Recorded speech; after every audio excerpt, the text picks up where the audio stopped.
Joining us right now is CNBC senior contributor and host of the Larry Kudlow Show on WMAL, Saturdays, 7 p.m. Brian, if I had to ask you who you think the host of the Larry Kudlow Show is, who's the first person you would think of? Let me think. It's a trick question, right? No, I think it's Larry Kudlow. It is Larry Kudlow. Hey, Larry, how are you? Good morning, gentlemen. Larry, I would love to hear you. You know, this whole thing with the Gallup organization coming out and calling the current unemployment rate the biggest lie in the American economy. It all happened since we spoke with you last, but I haven't heard you chime in on this. Of course, this was a guy who was basically saying, listen, that unemployment rate only talks about people who are currently actively trying to get a job. If you've stopped looking for a job for the past 4 weeks, you drop out of the unemployment rate figure. So why do we even use that rate anymore? Well, can I just say, look, this Gallup letter, I read it very carefully, and I may write about it. I've been on the road for a couple of days. But, look, there's really nothing new here. The unemployment rate as we know it, which is the U3, that's what it's called, the U3, is 5.7%. Okay, there's a larger unemployment rate, which is very important, called the U6. And the U6 includes the stuff that Gallup was writing about. It includes discouraged workers. It includes marginally attached workers, meaning people who have jobs that they don't like and they'd rather have much higher jobs. And that's 11.3. Yeah. So, but that's published every Friday, every Jobs Friday. There's no new news. So is this a media story? Is it how the media decide what number they decide to report? I mean, what? Well, it depends. I mean, at CNBC, when we have commentators, I mean, I was on Friday. We always go through the different unemployment rates. Our reporters go through them. The commentators go through them. I mean, it does show substantial weakness in the jobs comeback. This is late in the cycle. I mean, we're 67 months into recovery, so that's 5 years and 7 months. Mm-hmm. And at this stage in other recoveries, the so-called U6, the broader measure, was much lower, about 3 points lower.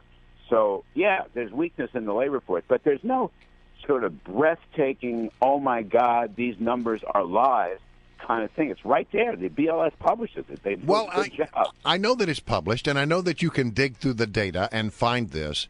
But, I mean, the 5.7% right now, right. That's the number everybody quotes. That's the number the White House touts. Maybe what we have here is an unwillingness on the part of the mainstream media to actually, I mean, beyond CNBC, obviously you're going to delve into the numbers and dig down into the data. But most people just look at that one number. It's quick, it's easy, it's what we've always used, but it really doesn't tell the story. Fair enough. Don't look for me to defend the mainstream media. I mean, we got you guys. We should talk Friday morning. Give me a call. Give me 2 minutes, and I'll announce the larger U6 marginally attached discouraged workers unemployment rate. I'm happy to do it. But can I also say this? In defense of the jobs numbers, those are real numbers. The rise of non-farm payrolls, which actually was over 1 million in the last 3 months, is strong. It's getting better. All right? It's getting much better. I'm glad more Americans are working. I don't want to politicize that because they're good numbers. In other words, the unemployment rate should never be the sole measure by which you evaluate the economy. You've got to look at a whole bunch of measures, including things like industrial production, retail sales. There's a whole laundry list of them. So, yeah, they're important numbers.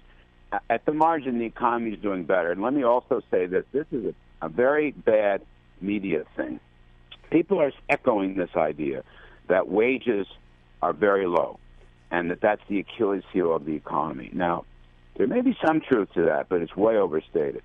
They're looking at something called average hourly earnings, and they look at it every month, and it's 2.2% year on year, which is a low number. So people say wages are down, wages are down.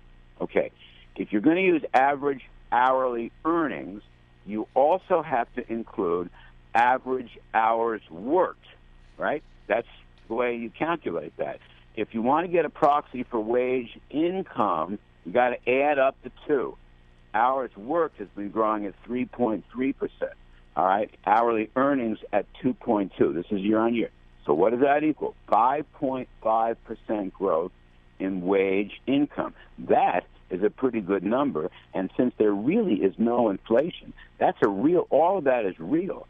So I'm kind of thinking that there's going to be a consumer spending boom this quarter, next quarter, I don't know, as we move into 2015. People are ignoring the real calculation for earnings and income from wages. What about gasoline? What about gasoline? In other words, there's a lot of strength out there. The economy is growing. It's too bad it didn't start this way for 5 years. You know, gasoline prices are still fairly low. I mean, at one point, I actually got a gallon of gas for $1.99. But I noticed about $2.19, $2.20, in some places a little more. That's still reasonably cheap. When does that start to pop up in the economy and have an impact on how things are going? I think it already is. You see it in car sales. You see a lot of it in overall retail sales. You're going to see a lot of this stuff in various consumer discretionary outlook shopping department stores, whatever. I think it's happening now. And I think it's one reason, incidentally, for this picked up in job creation. I think some businesses, including small businesses, are more emboldened to stock shelves, produce, and create jobs. I think you see it in the consumer confidence numbers, Brian. Consumer confidence has moved up, I think, to about 100 on the Michigan Confidence Index. Right. That's a pretty good number, okay? Yeah, it was down around 50 or less, 5 years ago. It just gives people a little breathing room and they feel better about things, right? And I would just want to say that I'll say this to everybody who's listening, God bless them, but especially to my conservative friends, okay? Don't think because you dislike President Obama's policies, as I disagree with them too, don't think he's fudging the numbers. The White House doesn't have that kind of authority. This comes out of the Bureau of Labor Statistics. These are numbers. They're just numbers, and we shouldn't be so negative and gloomy and doomy about our worldview. There are things that need to be fixed. We ought to be growing at 4 to 5%. Not 2.5%, et cetera, et cetera. But if American workers are doing better, say good, good. Repeat after me, conservatives. We like American workers. We're glad they're doing a little bit better. Well, yeah, it's a great point, but that doesn't stop the president from speaking to Ezra Klein over at the Vox website, saying things like, we need to redistribute wealth and such. Did you see? This is not new news. Yeah. The guy loves redistribution. Oh, I know. He told us 6 years ago when he was running, talking to Joe the plumber. Yeah. That's exactly right. And we should not be shocked. And if the next Republican presidential candidate, can clearly put that in focus and say this is not the way to grow the economy, don't penalize successful earners, don't penalize capital. You can't have a business without capital, and you can't have a job without business. So why is this guy going out and penalizing people who invest? That's crazy. Yep. And what they're doing is they're knocking down jobs and they're knocking down middle-class wages. So, the Republicans have to make that case, which is really important. Look, this is a subpar recovery. Make no bones about it. They've created 9.8 million jobs, right, new jobs, since the trough of the cycle, which was in mid-09. I looked it up under Reagan. Reagan had been running close to 16 million new jobs. So it's almost twice as large. This is a historically weak recovery. Having said that, it doesn't mean there's no recovery. All right, we're going to have to leave it right there. Larry Kudlow, out of time. So good to have you.